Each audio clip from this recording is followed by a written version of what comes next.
ऐसे वक्त में जब शिवाजी महाराज और औरंगजेब के नाम पर देश में बवाल मचा है, कब्र पर कोहराम मचा है, तब बीजेपी के एक सांसद ने संसद में कह दिया कि नरेंद्र मोदी ही पिछले जन्म में शिवाजी महाराज थे।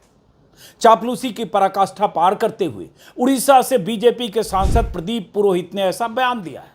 पुरोहित ने बताया कि मोदी के पिछले जन्म की बात उन्हें किसी गिरजा बाबा ने बताई थी। गिरिजा बाबा एक संत वहां रहते हैं, उन्होंने सही कहा। हमको एक दिन बातचीत चल रहा था, उन्होंने हमको बताया कि देश के आज जो प्रधानमंत्री नरेंद्र मोदी जी है, नरेंद्र मोदी जी का पूर्व जो जन्म था वो महाराज छत्रपति शिवाजी थे। संसद में किए गए उनके इस दावे या बयान के बाद बवाल मचा है। विपक्ष के कई सांसदों ने बीजेपी के सांसद की इस मूर्खता भरे बयान पर एतराज जताया है। सोशल मीडिया पर खूब ओ अल्लाह मचा है। वैसे भी नरेंद्र मोदी खुद कह चुके हैं कि वो नॉन बायोलॉजिकल है, यानी अवतार है।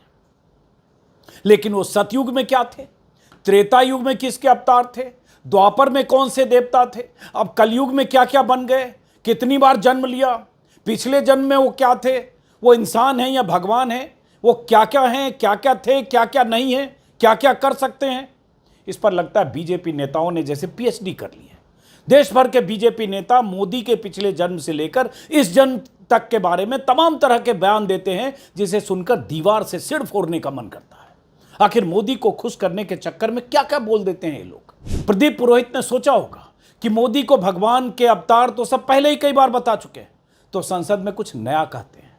शिवाजी महाराज इन दिनों बहुत चर्चा में है, उनके नाम पर इतनी बातें हो रही है, लाखों करोड़ों उनके चाहने वाले हैं, उनकी वीरता के बखान करने वाले इस देश में करोड़ों लोग हैं। इस देश का स्वर्णिम इतिहास शिवाजी महाराज से जुड़ा है। लिहाजा मोदी के पिछले जन्म को सीधे शिवाजी से ही जोड़ दिया जाए।